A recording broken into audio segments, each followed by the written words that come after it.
Welcome to the Pandemic Pantry, where today we're going to be making a pear pie. So for this, I have a large number of pears that I got at the Lewisham Market. They were giving them away for free. I got them and I thought, what can I do with this? A pear pie. Now this pie needs some red wine in it, and whenever you're cooking with some wine, the chef needs some wine as well. So let's pour ourselves a nice glass. Take a taste, and then let's get down to the business of making a pie. This recipe comes from the book The Williamsburg Art of Cookery, which is a collection of old colonial-era American recipes. And it's a bit different. It took a bit of deciphering to figure out what to do, so I'm just going to read the entire recipe to you, and then we'll walk our way through it. Slit in two some Bon Chretien pears. Take out the core. Pare them. Put into an earthen pot some of the parings. Put the apple over them. Add a stick of cinnamon and some sugar, and a glass of red wine with a little water. And cover the same with the rest of the parings. Cover your pot with some paste round, and let your pears be doing slowly during 5 or 6 hours, with fire under and over. Then put some paste in the bottom of a baking pan, as large as the dainty dish you design to serve up, making round it a crust the breadth of a thumb, and let the paste be not too thick. Put the pan in the oven, and when baked, glaze the paste. Your pears being done, place them in the pan, with their liquor, which must be of a lively red. Strain it through a sieve, and pour it over them. If your liquor is too thin, set it over again to thicken, then pour it over your pears. Serve it up either hot or cold. And so, of course, the first thing to do is to pare and core and just clean up a large number of pears. Now, once we've done that, we need to get a large pot to put this all in. I decided to use my cast iron. We'll get back to how that was a not great idea in a little while. So it turns out that the word apple, as in put the apples over, apple is an old word for just any flesh of fruit. So it just meant put the peelings down, put the pears on top, add some cinnamon, add some sugar, add some wine, and some water. And cover the same with the rest of the parings. And that completes our filling. So just set that to the side, and now the recipe says to cover your pot with some paste round. So the parings and the apple are going to be cooking for 5 or 6 hours, and we don't want to lose all the moisture.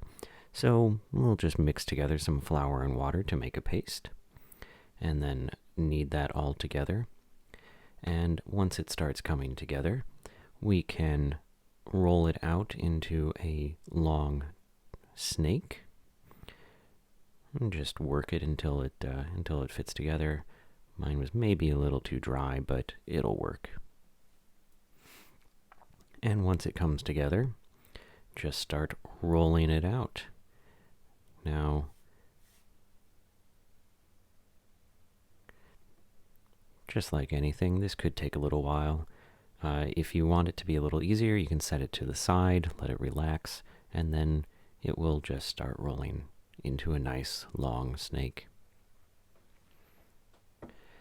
Once it is at about the right length, start rolling it flat with your rolling pin, and along one way, the other, it'll lengthen a bit more.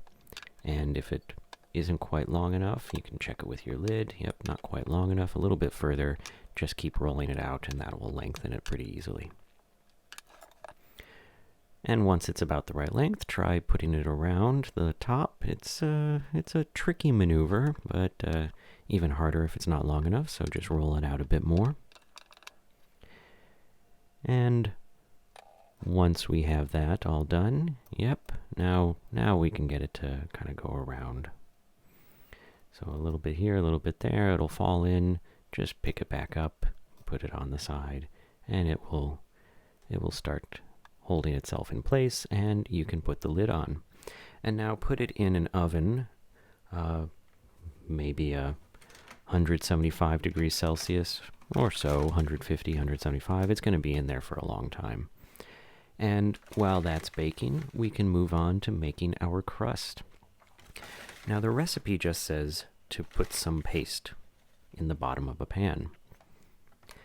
Now the Williamsburg Art of Cookery book did not give me any guidance about what paste to use, so I decided to try out the no-roll pie crust from Bernard Clayton's The Complete Book of Pastry. This recipe starts out with 1½ cups of flour put directly into the pan, a ½ cup of oil, 2 tablespoons of milk, and then a teaspoon each, or a ½ teaspoon each, of salt and sugar.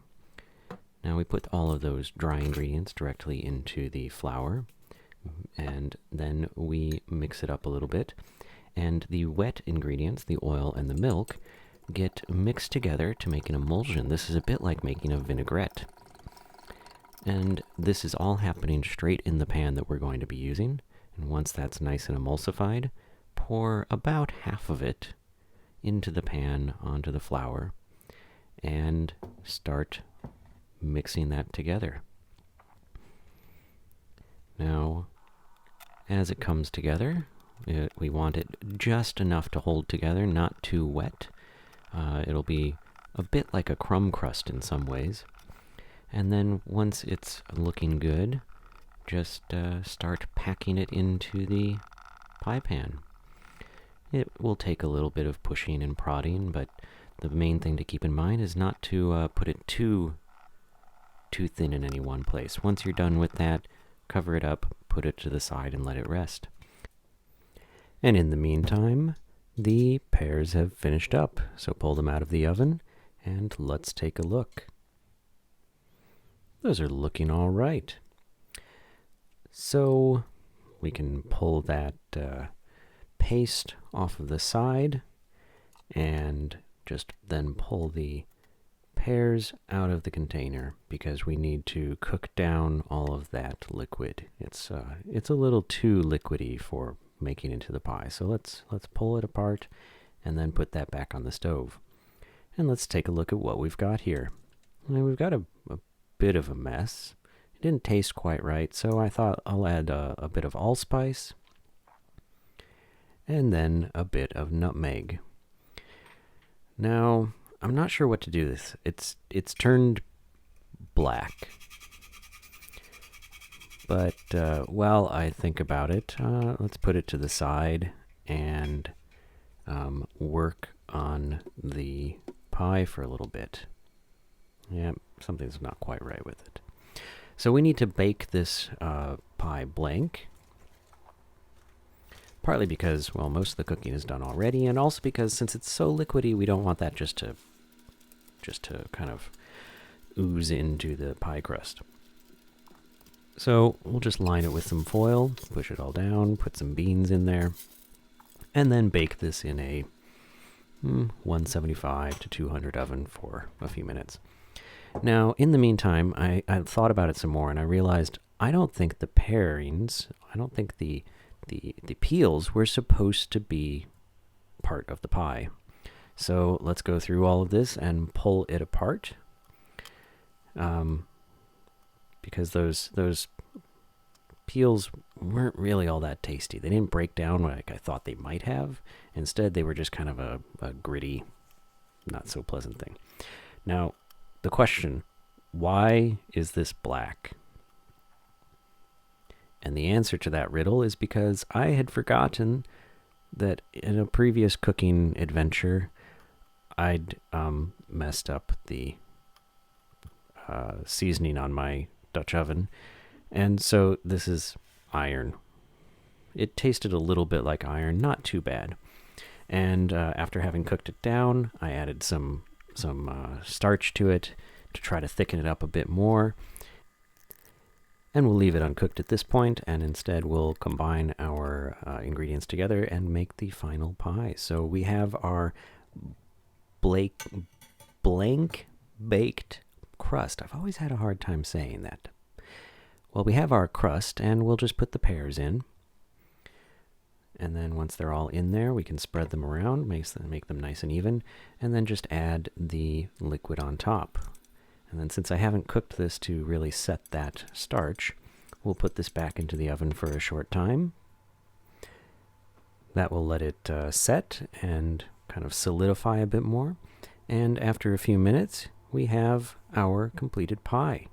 So this was an interesting cooking adventure of trying to decipher the recipe, doing a new pastry that I've never done before but was quite interesting, as well as discovering that my cookware was not of the condition I thought it was. I really hope that you'll try out this recipe, and if you do, leave a comment down below. Let us all know how it worked out for you. This has been the Pandemic Pantry. Stay safe.